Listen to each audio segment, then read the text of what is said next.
So let's talk about comparison operators. You are going to see a lot of these when you are reading Python code.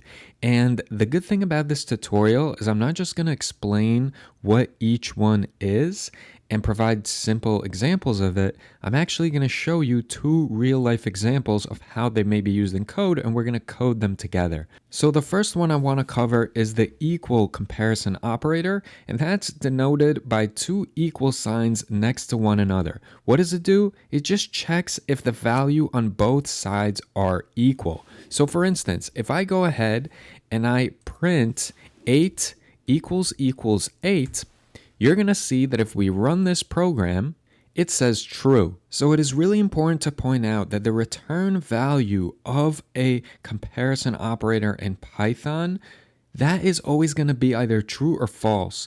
So here we see 8 equals 8 is true. If I put 8 equals 9, you will see that if I run that, it's going to say false. Now, what's also cool is, and I showed this in other tutorials, is that you can compare certain things. For instance, does lowercase hello in double quotes, is it the same as lowercase hello in single quotes? And if we go ahead and run this, we'll see that it's actually true. Python sees these as identical. Whereas if I go and I capitalize one of the H's, is Python going to recognize this as equal to one another? Let's see.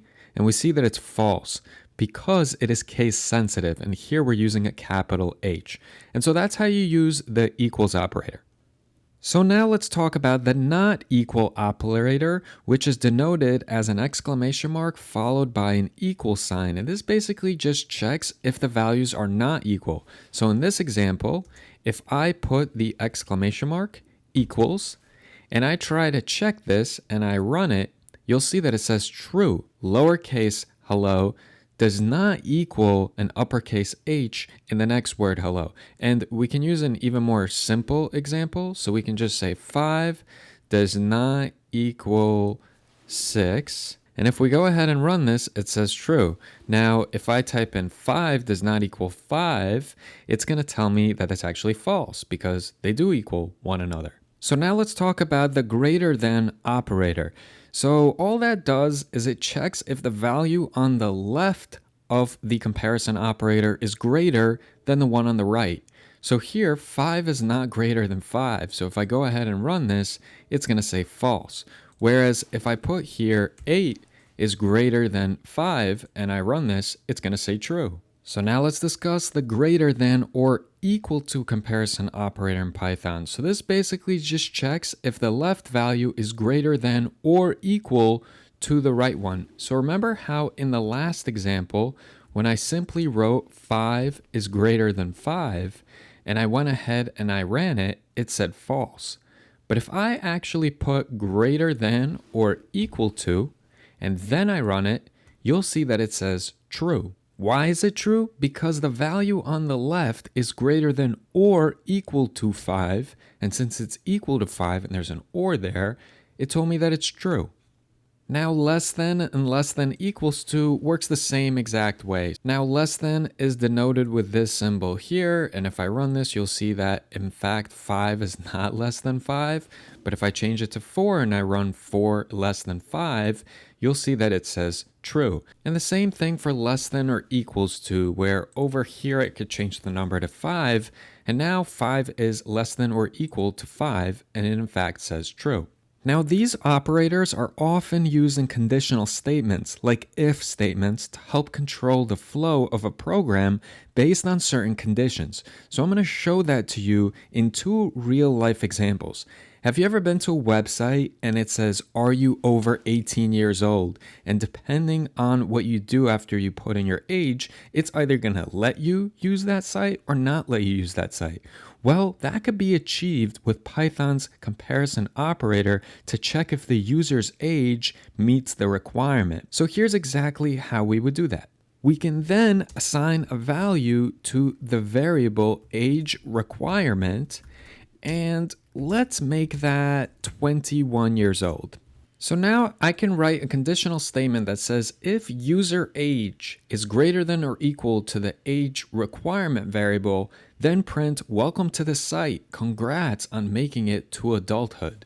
I also have an else statement here that says that if the age of the user is less than the age requirement, which in this case is the case, then it's going to print sorry, too young to enter, dot, dot, dot, see you in, and then I close this string literal, and then I'm going to add the amount of years needed for the person to become of age. So it'll be age requirement minus user age. So in this case, it will be 21 minus 19, which is 2. And then it's going to say years, exclamation mark. And over here, I actually forgot to put quotation marks. So what this is going to do is it's going to type, sorry, too young to enter, see you in blank amount of years, and the blank amount is going to designate exactly how many more years they need in order to be able to enter the site. If you're not sure what str is, make sure you watched the strings tutorial that I had earlier on in this playlist. So now let's take a look. If we go ahead and run this, it says, sorry, too young to enter, see you in 2 years.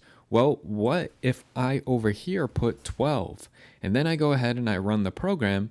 Now you'll see it says, sorry, too young to enter, see you in 9 years. Okay, now what happens if I put 29 and then I go ahead and run the program? It says, welcome to the site, congrats on making it to adulthood. So as you can see, everything worked perfectly here. And this is one real life example. Let me show you another real life example where you might use a comparison operator in Python. So let's pretend we have a smart home system that adjusts the heating or cooling based on the current temperature to maintain a comfortable living environment.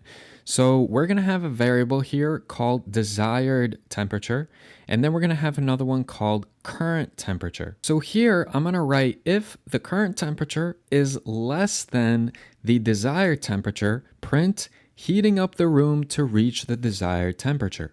And then I'm going to write else if current temperature is greater than desired temperature, print cooling down the room to reach the desired temperature. Now, if you're not sure what else if is, I'm going to cover this when I cover conditional statements, but basically it stands for else if, and it allows you to check multiple expressions for true and execute a block of code as soon as one of the condition evaluates to true. But this will all be covered in a future tutorial.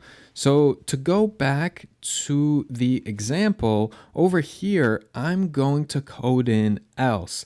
And here's something really interesting. Since we already know and accounted for what happens when it's less than the desired temperature and what happens when current temperature is greater than the desired temperature, the only other option is when it's equal to. So we don't have to say else current temperature equals desired temperature because it's obvious. So here we simply print temperature is great, no need to do anything. So in this code, the greater and less than operators are used to compare the current temperature with the desired temperature, right?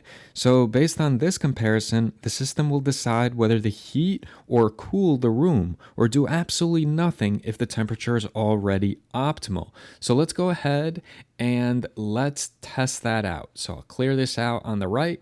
Now, if I go ahead and I run this program, you're going to see that the desired temperature is 75, but the current temperature is a blistering 200. And what do we get? The system says cooling down the room to reach the desired temperature. Okay, now what if the current temperature is 50 and the desired temperature is 75? I'm going to go ahead and run it. And it says heating up the room to reach the desired temperature. And now what happens if they're equal? So let's say 75 equals 75. If I go ahead and run this, you'll see that it says temperature is great, no need to do anything. And so right here, we've effectively coded in a program that is going to heat up the room, cool down the room, or do absolutely nothing if the temperature is perfect. And this is awesome. With just a few lines of code, we were able to achieve a situation in where a system can output written text based on temperature and decide what it's going to do. So I hope you guys learned something in this tutorial. on comparison operators in Python. Plenty more Python tutorials dropping on this channel, even though I assume some people are going to unsubscribe because it's way too much Python in a row. But I'm on a Python kick. I'm not going to stop anytime soon. We're going to keep educating each other and learning as we go. So I hope you guys enjoyed this tutorial. Many more tutorials on Python, AI, and all that other jazz dropping on the channel sometime soon.